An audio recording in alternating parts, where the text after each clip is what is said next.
नमस्कार दोस्तों, स्वागत है आपका हमारे चैनल पर। आज हम आपको एक बहुत ही गंभीर और चिंताजनक खबर के बारे में बताने जा रहे हैं।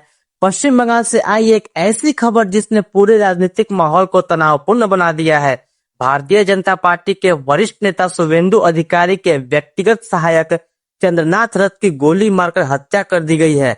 यह घटना कितना गंभीर है और इसके पीछे क्या कारण हो सकते हैं, यह सब जानने के लिए आप इस वीडियो को पूरा जरूर देखें। सबसे पहले आइए जानते हैं शुभेंदु अधिकारी कौन है। शुभेंदु अधिकारी भारतीय जनता पार्टी के एक बहुत ही प्रभावशाली और वरिष्ठ नेता हैं। वह पश्चिम बंगाल की विधानसभा के सदस्य हैं और मामूदी विधानसभा क्षेत्र से एमएलए के रूप में काम कर रहे हैं। साल 2021 और साल 2026 में जब पश्चिम बंगाल में विधानसभा के चुनाव हुए, तब शुभेंदु अधिकारी ने भारतीय जनता पार्टी की जीत के लिए बहुत ही महत्वपूर्ण भूमिका अदा की है। वह राज्य में बीजेपी की राजनीतिक रणनीति के मुख्य स्तंभ माने जाते हैं। अब बात करते हैं चंद्रनाथ रथ के बारे में। चंद्रनाथ रथ शुभेंदु अधिकारी के व्यक्तिगत सहायक यानी पीए थे। वह काफी समय से शुभेंदु अधिकारी के साथ काम कर रहे थे। साल 2021 के पश्चिम बंगाल विधानसभा के चुनाव के भी दौरान चंद्रनाथ रथ शुभेंदु अधिकारी के साथ कंधे से कंधे मिलाकर चुनावी प्रचार में काम करने में लगे थे। वह दक्षिण बंगाल के विभिन्न क्षेत्रों में सक्रिय रहे और जनसंपर्क का महत्वपूर्ण काम किया करते थे। ग्रामीण इलाकों में भारतीय जनता पार्टी का संदेश पहुंचाने का काम वह बखूबी किया करते थे। अब आते हैं घटना के विवरण पर। यह दुर्भाग्यपूर्ण घटना पश्चिम बंगाल के दक्षिण 24 परगना जिले में हुई है। गोपालगंज या मुमदी क्षेत्र, जो कि शुभेंदु अधिकारी के राजनीतिक आधार का एक महत्वपूर्ण हिस्सा है, यहीं से यह खबर आई है। घटना रात के समय हुई जब अंधेरा था। अज्ञात बंदूकधारियों ने चंद्रनाथ रथ पर अचानक गोलीबारी की और उन्हें मार दिया। यह एक सुनियोजित हमला प्रतीत हो रहा है, क्योंकि लक्ष्य शुभेंदु अधिकारी के सबसे करीबी सहयोगी को बनाया गया है। घटना के बारे में और विस्तृत जानकारी यह है कि चंद्रनाथ रथ पर अचानक कई गोलियां चलाई गईं।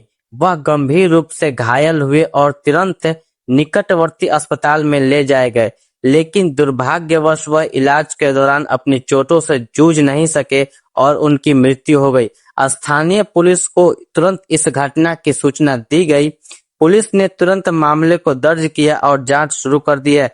फिलहाल आरोपियों की तलाश जारी है और पुलिस सभी संभावित लीड को फॉलो कर रही है।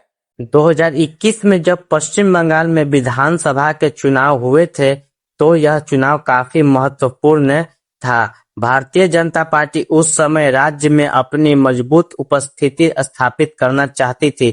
इसी प्रयास से शुभेंदु अधिकारी ने अपने क्षेत्र में व्यापक चुनाव प्रचार किया और चंद्रनाथ रथ उस पूरे अभियान के दौरान शुभेंदु अधिकारी के साथ कंधे से कंधा मिलाकर काम किए। वह जनसंपर्क के विभिन्न कार्यक्रमों में सक्रिय भूमिका निभाते थे। वह गांव-गांव जाकर लोगों से मिलते थे और बीजेपी के प्रचार को फैलाते थे। शुभेंदु अधिकारी की जीत में चंद्रनाथ रथ की भूमिका काफी महत्वपूर्ण मानी जाती है। इस घटना के बाद भारतीय जनता पार्टी के नेतृत्व ने इस कृत्य की कड़ी निंदा की है। शुभेंदु अधिकारी ने इस बारे में एक बयान जारी किया है, जिसमें उन्होंने कहा है कि यह एक राजनीतिक हत्या है। पार्टी ने पश्चिम बंगाल की सरकार पर कानून व्यवस्था को ठीक रखने में विफल रहने का आरोप लगाया है। भारतीय जनता पार्टी ने इस मामले में कड़ी कार्रवाई और न्याय की मांग की है। इस घटना से पश्चिम बंगाल में राजनीतिक तनाव और भी बढ़ गया है। कानून व्यवस्था पर सभी की नजरें अब राज्य सरकार पर लगी हुई हैं। अब बात करते हैं इस घटना के पीछे क्या कारण हो सकते हैं। पहला और सबसे स्पष्ट कारण राजनीतिक है। पश्चिम बंगाल में वर्तमान समय में तृणमूल कांग्रेस की सरकार और भारतीय जनता पार्टी के बीच तीव्र प्रतिद्वंदिता चल रही है। चूंकि चंद्रनाथ रथ शुभेंदु अधिकारी के बहुत करीब सहयोगी थे, इसलिए उन्हें निशाना बनाया जा सकता था। दूसरा कारण स्थानीय राजनीतिक में किसी विरोधी गुट की ओर से हो सकता है। तीसरा, कोई और व्यक्तिगत शत्रुता भी हो सकती है। हालांकि पुलिस अभी तक किसी निश्चित निष्कर्ष पर नहीं पहुंची है। जांच अभी चल रही है और संभावनाओं को तलाश किए जा रहे हैं। पश्चिम बंगाल की राजनीति को समझने के लिए हमें यह जानना जरूरी है कि वहां के राजनीतिक परिदृश्य में क्या हो रहा है। पश्चिम बंगाल में वर्तमान समय में तृणमूल कांग्रेस की सरकार है, जबकि भारतीय जनता पार्टी अपनी शक्तियों को मजबूत करने की कोशिश कर रही है। इन दोनों दलों के बीच प्रतिद्वंदता काफी तीव्र है। पिछले कुछ वर्षों से राजनीतिक प्रतिद्वंदता के कारण कई हिंसक घटनाएं भी हुई है। चुनावी दौरों में तो यह तनाव और भी बढ़ जाता है। कानून व्यवस्था की स्थिति भी काफी चिंताजनक बनी हुई है।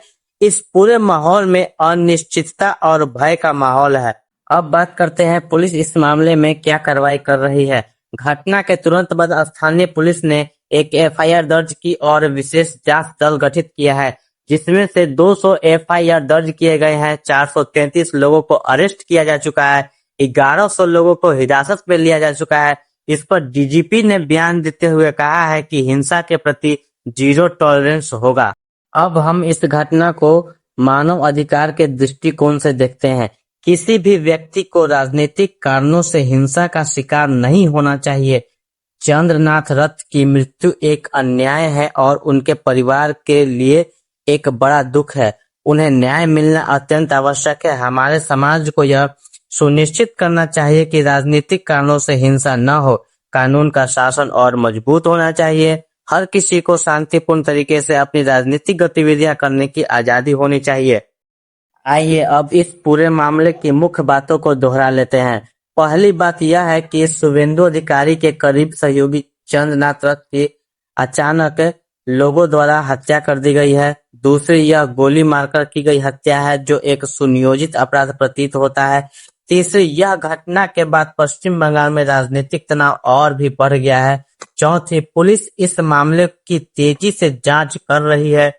पांचवें, आरोपियों की खोज अभी भी जारी है। और अंत में सभी की उम्मीद यह है कि न्याय मिले और आरोपियों को जल्द से जल्द सजा दिया जाए। दोस्तों, यह था चंद्रनाथ रथ की हत्या से संबंधित पूरी खबर। यह एक बहुत ही गंभीर और दुखद घटना है। अब मैं आपसे जानना चाहूंगा कि आप इस घटना के बारे में क्या सोचते हैं। क्या आपको लगता है कि यह एक राजनीतिक हत्या है या कोई अन्य कारण है? आप अपनी राय कमेंट सेक्शन में जरूर दें। इसके अलावा कृपया इस वीडियो को लाइक करें, सब्सक्राइब करें और अपने दोस्तों के साथ शेयर करें, ताकि और ज्यादा से ज्यादा लोग इस महत्वपूर्ण खबर तक पहुंच सके। धन्यवाद। मिलेंगे अगली खबर में। जय हिंद।